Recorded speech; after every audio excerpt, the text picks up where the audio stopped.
target 4 poin dari 2 laga ini realistis nggak? Sebetulnya kalau lihat peringkat ini kan bukan hal yang mudah gitu ya. Tapi dengan adanya tambahan 2 pemain, motivasi tim ini kan sedang naik. Itu yang 2 pemain baru dipanggil Coach Sinteyong jelang pertandingan Timnas melawan Bahrain. Lantas bagaimana saudara peluang Timnas menang dalam pertandingan kualifikasi Piala Dunia melawan Bahrain pada 10 Oktober dan Tiongkok pada 15 Oktober? Kita bahas saudara bersama pengamat sepak bola ada M. Kusnaini atau Bungkus. Selamat petang Bungkus. Selamat petang Milo. Ya, ini ada 2 amunisi baru ya.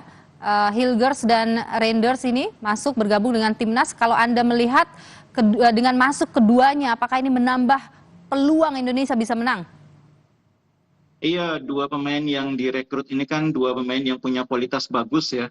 Bahkan kalau Hilhorst itu levelnya cukup tinggi karena dia bermain juga dalam pertandingan-pertandingan tingkat Eropa. Terakhir bahkan bersama Twente menghadapi Manchester United ya. Ini artinya pemain yang kualitasnya sudah teruji di level internasional. Eliano mungkin lebih sedikit pengalamannya, lebih banyak di kompetisi domestik. Tapi untuk ukuran sepak bola Indonesia, saya pikir kualitas Eliano juga sangat baik.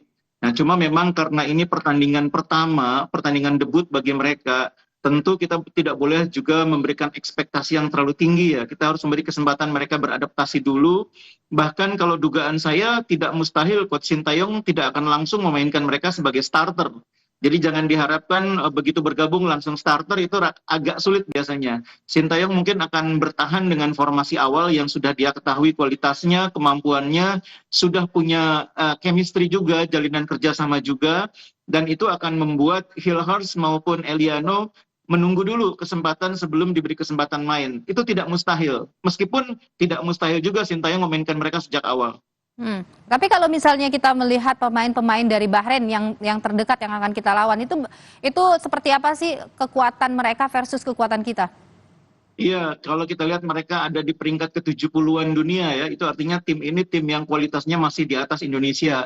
Beberapa pemainnya juga meskipun sebagian besar bermain di kompetisi lokal ya, tapi rata-rata punya kemampuan bermain yang cukup baik karena termasuk rutin bermain di kompetisi antar klub Asia. Bahkan ada satu pemainnya yang kalau dibawa serta mungkin bisa menjadi ancaman karena kenal sepak bola Indonesia ya. Ada Helal yang pernah bermain di Persija, yang sekarang bermain di Bohemia.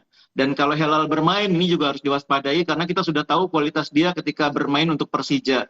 Kemudian kalau China peringkatnya memang di bawah Bahrain, tapi kita tahu bahwa Liga China juga kompetisinya cukup kompetitif ya, untuk level Asia termasuk cukup tinggi kualitasnya, dan karena itu pemain-pemain China sudah terbiasa berhadapan dengan pemain-pemain yang cukup tinggi juga kualitasnya, dan itu tentunya menjadi sesuatu yang tidak mudah juga untuk kita atasi.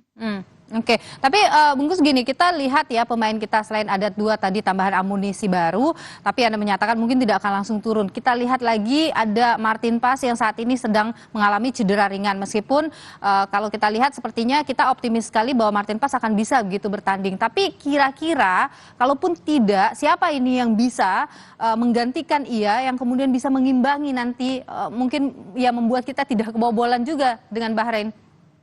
Iya, kalau kiper itu pelatih biasanya sangat hati-hati ya, sangat konservatif. Sebelum Martin Paes bergabung kan Hernando selalu menjadi pilihan utama.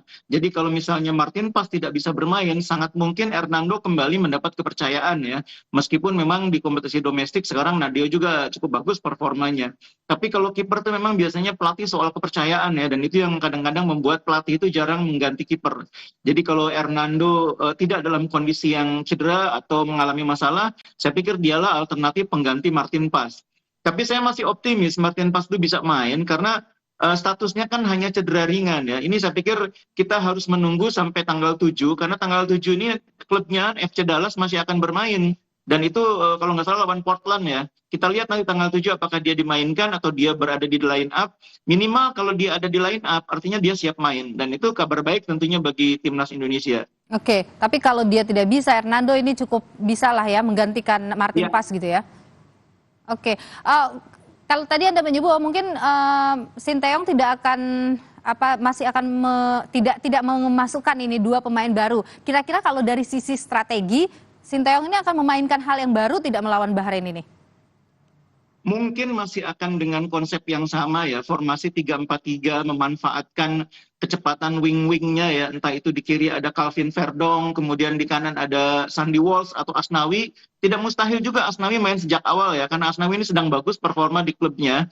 Pelatih selalu melihat perkembangan pemain di klub ya, dan melihat perkembangan Asnawi, saya pikir tidak mustahil kali ini dia akan mendapatkan kesempatan lebih awal dibanding Sandi, karena memang perkembangan Asnawi cukup menjanjikan. Tidak mustahil Asnawi yang akan dimainkan sejak awal, tapi di lini belakang, 3 bek tengahnya semua pemain dari luar. Misalnya Jordi Amat di tengah, Jai Ijes di kiri, atau Jai Ijes di kanan, kemudian di kiri Miss Hilhurst, atau sebaliknya ya, Hilhurst yang di kanan, kemudian di sebelah kirinya Jai Ijes, di belakangnya Jordi Amat. Masih banyak kemungkinan kalau soal lini belakang karena kita punya stok pemain yang cukup banyak, termasuk ada Rizky Ridho yang kualitasnya juga sudah teruji.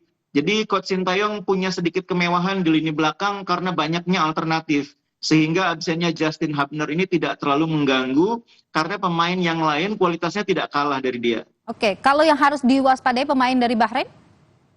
Tadi saya katakan bahwa ada Helal ya, pemain yang kalau misalkan disertakan dalam tim itu pemain yang berbahaya. Karena dia kenal sepak bola Indonesia. Selain itu, ada hal lain nggak yang perlu kita waspadai dari Bahrain?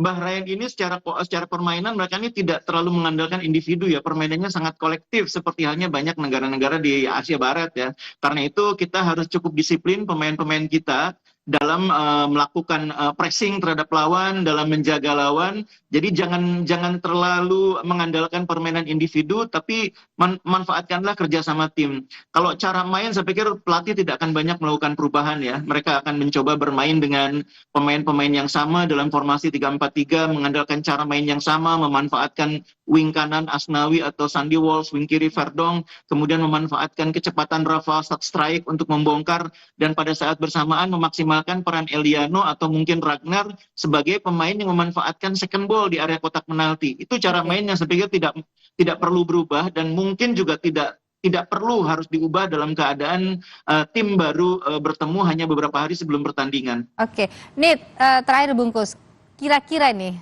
target 4 poin dari 2 laga ini realistis nggak? Sebetulnya kalau lihat peringkat ini kan bukan hal yang mudah gitu ya, tapi dengan adanya tambahan 2 pemain, motivasi tim ini kan sedang naik.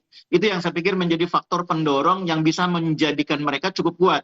Kalau 4 poin itu hitung-hitungannya kan imbang lawan Bahrain, menang lawan China ya. Nah, jadi kuncinya lawan Bahrain harus bisa imbang dulu, tidak boleh kalah. Kalau bisa imbang lawan Bahrain, tidak mustahil lawan China kepercayaan diri makin naik, kita bisa menang di China. Potensinya bisa imbang dengan Bahrain? Bisa lah ya? Saya pikir apalagi kalau misalkan pas bisa main, insya Allah saya pikir tim ini cukup kuat untuk mengimbangi Bahrain. Oke, Bahrain ini nih kalau kita bilang di atas kita begitu, tapi bisa mengimbangi, artinya hebat sekali nih timnas kita gitu, bungkus kira-kira. Iya, Bahrain ini kan kalau kita lihat beberapa hasil terakhir tahun 2024, itu kalahnya cuma dari tim-tim elit seperti Korea Selatan, Jepang, Australia. Walaupun mereka kemudian juga bisa mengalahkan Australia. Jadi ini bukan tim sembarangan, tim ini sangat kuat. Baik. Cuma yang saya bilang tadi, Indonesia juga sedang berkembang timnya. Oke, baik, kita nantikan ya. Mudah-mudahan bisa imbang nanti supaya bisa menguatkan kepercayaan diri timnas kita. Terima kasih Bungkus sudah berbagi pandangan di Kompas Petang.